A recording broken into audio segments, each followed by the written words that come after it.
What's up, you guys? It's Graham here. So I rarely ever make follow-up videos like this, but given the amount of views the last Tesla video got, and also a lot of the misunderstandings with that video when it comes to tax write-offs, how they're applied and how they work, I figured it was worth it for me to make this video so I can go into the subject a little bit more and give a little bit more detail that a lot of people said were missing. Because wow, I had no idea that that many people would go and see the video. So let's not waste any time and I will get right into this. Now, I would say that largely the biggest complaint of that video is that people felt it was clickbait for two reasons. Number one is that I only went over the first year ownership numbers of that car, and that is completely my fault. I should have gone into subsequent years of the second, third, fourth, and fifth, and so on. I honestly thought it was too nuanced of a topic to get into for YouTube, but evidently I was very, very, very wrong. People want to hear about that, so of course I'm going to address that in this video. And secondly, a lot of the tax write-offs that I use that work for me will not work for everybody watching, which is where I feel like a lot of the confusion came from. Oh, and number three, at least 1,000 people wanted to see my dad react more to things, so that's at the end of the video. We got his reaction to driving the Tesla for the first time. So if you guys want to see that, that's at the very end of the video. So first, here are the numbers with regards to the Tesla, starting from the very beginning and running through the lifetime of the loan like everyone is asking for, and I will go into great detail about all of this, and also why I chose to get a loan on the car and how that was better than paying for the car in cash. Okay, so here we go. In the first year, this was a $40,000 optioned Tesla Model 3. I was able to finance 100% of the car over 72 months at a 3.75% interest rate. My only out-of-pocket cost to actually go and buy this car was taxes, license, and registration. That came to $4,437, and of course, the infamous 1 cent. After that, I have a $640 per month car payment. Now, just to be very clear, this is the amount that's coming out of my bank account every single month. In 1 year, these payments add up to $7,680. So now if we add up my total out-of-pocket cost for the car, as well as 12 months of my car payment, that comes to a total out-of-pocket cost of $12,117.01. That is how much I am actually out of pocket in the first year. But then after that, I get back $3,750 as a federal tax credit. This is money that I save. In 2020, when I go and file my taxes, I pay $3,750 less. And the good news is that anyone can get this credit. As long as you pay more than that in federal income taxes, you'll get it all back. If you end up paying less in federal income taxes, then you won't get the full amount. Then we also have the $2,500 California EV rebate, in which they will give you back $2,500 for getting an electric vehicle. This is not something that's just limited to California. There are several states out there that offer other programs like this. For instance, Colorado offers you $5,000 back for an EV rebate. So it depends on your state, but just go and check all of these online. So this means that in the first year, I'm paying out of pocket $12,117.01, and I'm getting back $6,250 in federal and state credits. This brings down my total out-of-pocket cost to $5,867.01 in the first year.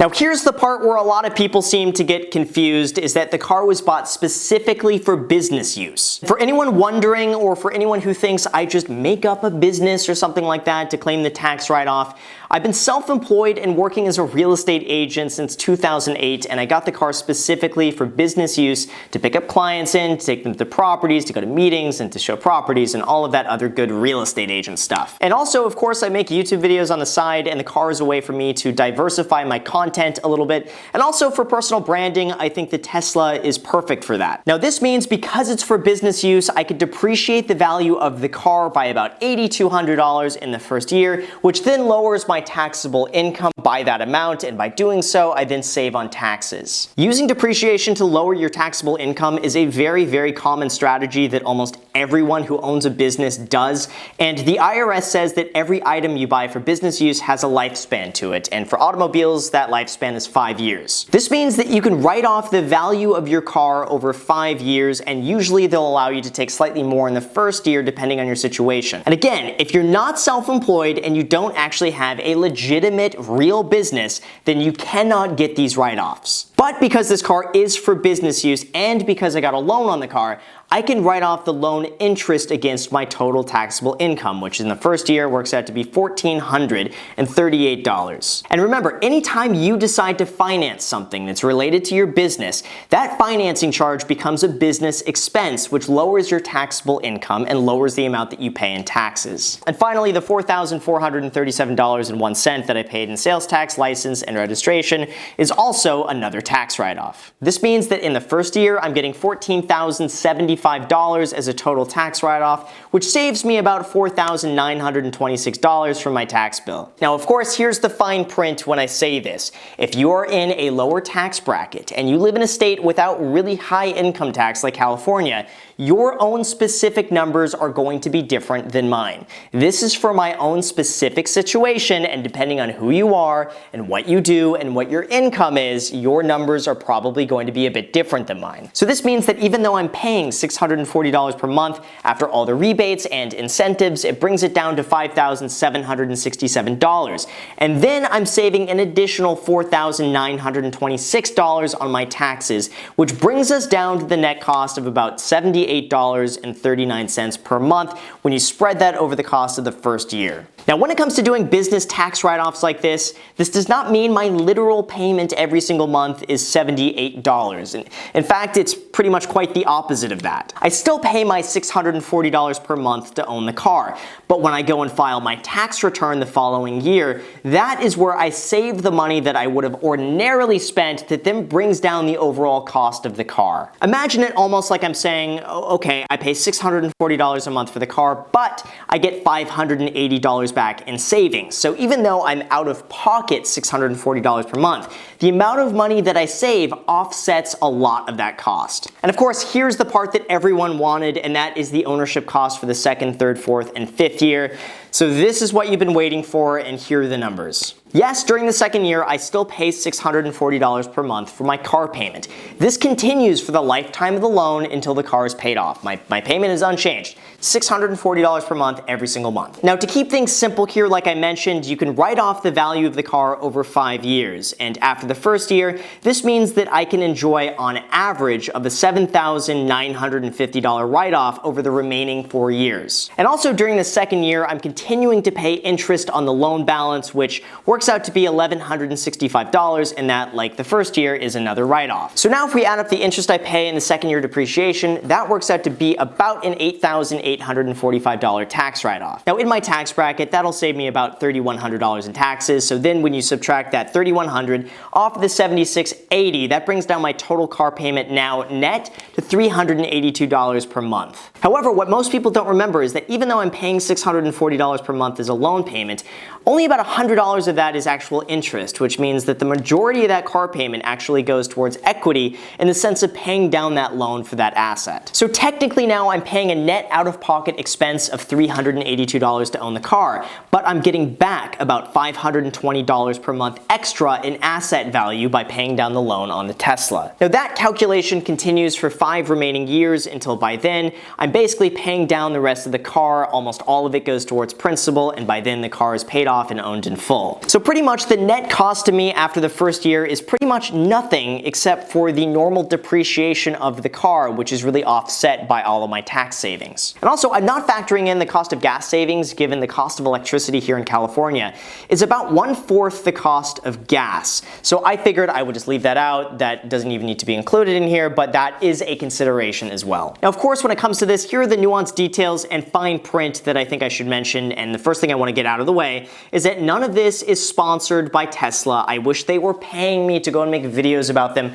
I just love talking about money, I love talking about finance, I love talking about tax write-offs, and even if it doesn't apply to everyone watching, I think it at least gets it in their head that these are things that they could do, and these are some of the benefits of being self-employed. Now second, if I go and sell the car, I will have to pay what's called depreciation recapture. Basically, since I depreciated the value of the car on paper, if I go and sell the car for an amount above what I depreciated the car, I'll have to pay pay taxes on that different amount as though it's ordinary earned income. However, my intention with this car is just to never sell it. I just want to drive this car until the wheels fall off, whether that be 10 or 20 years from now, whatever that might be. This car for me is just a car I could see myself keeping for just a very, very, very long time without selling it. So for me, I'm not really worried about depreciation recapture or anything like this. But yes, if I did go and sell it, I would have to pay back some of the tax savings that I got as though it's ordinary income. I also chose to finance the car 100% and get a loan on it instead of paying the car outright in cash,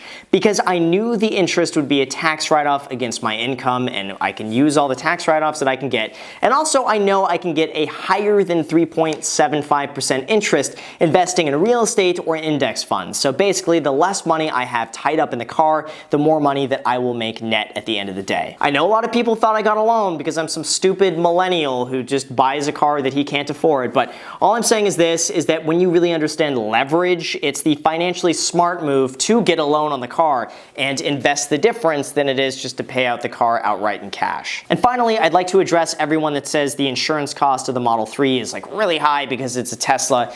This is not the case, and the way insurance companies work is that they base their insurance cost off the MSRP of the car. So if you're going and buying a Model S and that has a $100,000 MSRP, that Model S is going to be as expensive to insure just about any other $100,000 car. Same with the Model X. Even if you're buying a used car for half the price, they're still going to insure it as though you're driving a $100,000 car.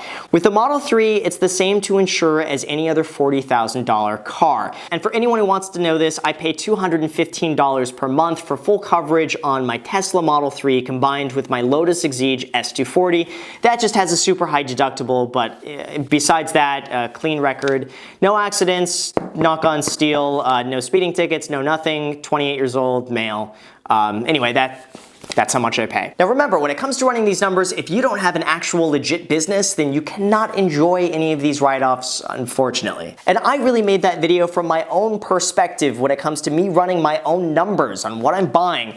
I didn't make that video so much as a how-to guide how anyone watching can get a $78 per month Tesla. This really works because I'm in a high tax bracket in a high income tax state with my own business, and I bought the car for business use. This is not going to work for someone with a W-2 salaried job who can't enjoy the tax write-offs of running their own business. If you actually do run your own business, then I encourage you to look into this further, to speak with your CPA and see if this might work for you. But again, this was just for my own specific situation, and I'm blown away at how many views that video got. Blown away. But when it comes to tax write-offs, I mean, this is just how it works. You spend money, and that's reduced by your total taxable income, which saves you the money in taxes. So you spend money to then get it back.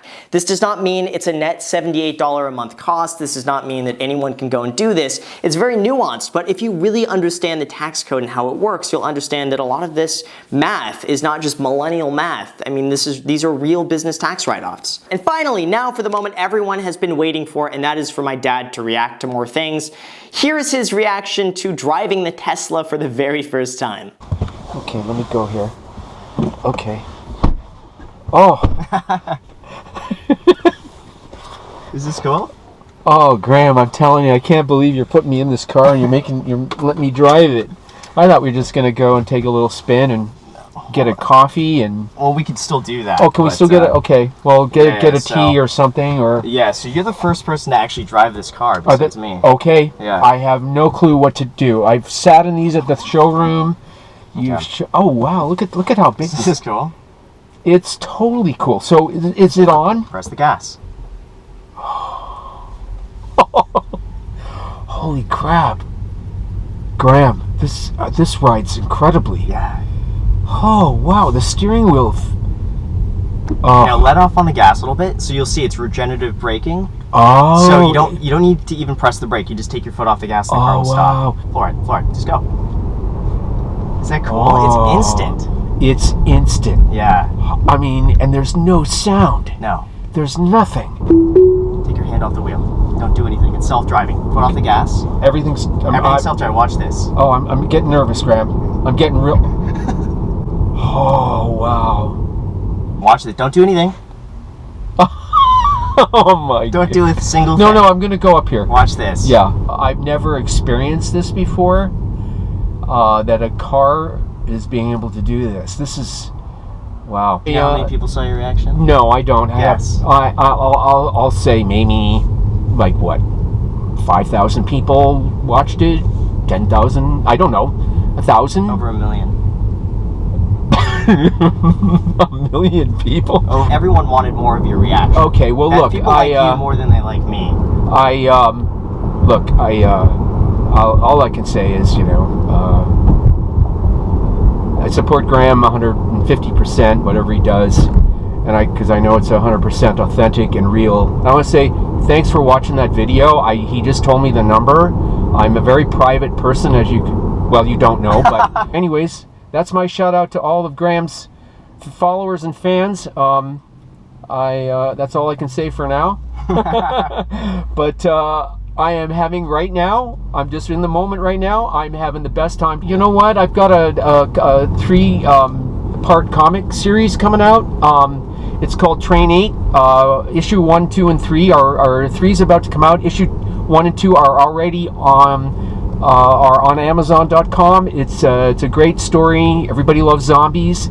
Okay, everybody. Yeah, and say it's not sponsored, because it's not. They think it's sponsored by. They think it's paid by Tesla to say. No. No, Elon Musk is not in on this. He's too busy in the courts right now. But anyways, yeah, this is great, and it's not sponsored by anybody. This is real authentic stuff, guys. Okay, that's it. Have a good day.